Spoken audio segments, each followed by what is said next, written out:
Lieutenant Sayed Basam Pacha dies in latest terror attack to strike Afghan capital, and Afghan security personnel inspects the site of a deadly suicide bombing in Kabul Rahmat GulAP. No one will ever know what went through the mind of Afghan Police Lieutenant Sayed Basam Pacha in those moments when he came face to face with a man he suspected of being a suicide bomber on Thursday afternoon, but whatever it was, he did not hesitate to act. At his back was a crowd of civilians, many of them dignitaries, leaving the hall he was guarding. Around him were officers from the police company he commanded. The suspect had just approached their heavily guarded gate, the only way in or out of the compound around the hall. Broad-shouldered and heavily muscled, Pacha shouted at the suspect to halt, but instead the man started running. The officer stopped him, throwing his arms around him in a bear hug. A second later the bomber detonated the explosive vest hidden under his coat. 14 people, including Pacha and 7 other police officers as well as 6 civilians, were killed. 18 others were wounded, 7 police and 11 civilians, said Basir Mujahid, a police spokesman. There was little doubt the death toll would have been far higher without the lieutenant's body blunting the blast, Mujahid said. He's a hero, he saved many lives, he said. All 7 of those policemen are heroes, but especially him. Just think, if that suicide attacker got past the gate, what would have happened? You cannot even imagine. Pacha's father, General Sayed Basam Pacha, is also a police commander. My son sacrificed himself to save other people, Aga said, proud but tearful when reached by telephone. He wept as he recounted his son's story. He had 2 bachelor degrees, one in political science and another one at the police academy, the father said.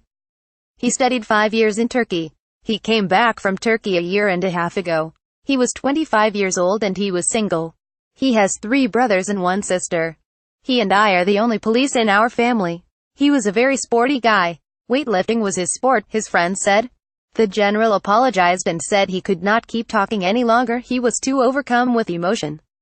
He had one last thing to say though. I lost my bodyguard in this incident as well, the general said. He had assigned the bodyguard to assist his son at the event, which many high-profile political figures were attending. He was my bodyguard for the last 15 years, he was like my son, Aga said. His name was Noor Aga. He left 3 children behind.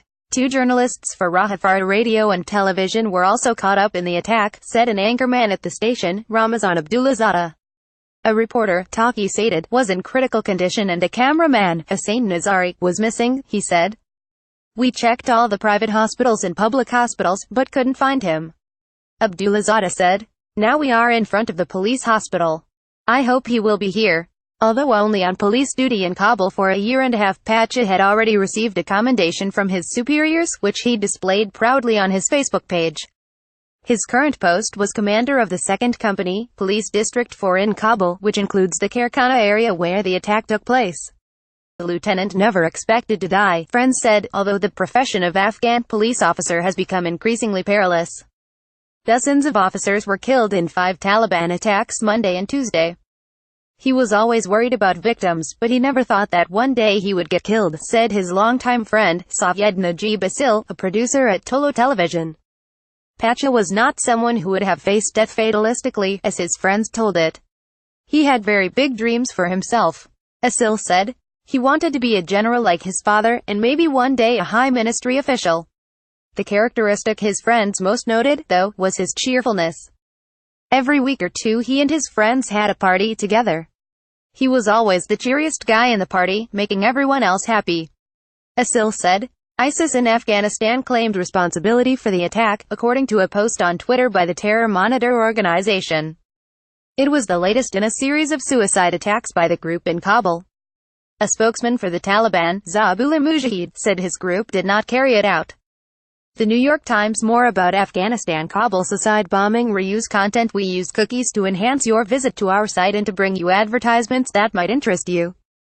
Read our privacy and cookie policies to find out more.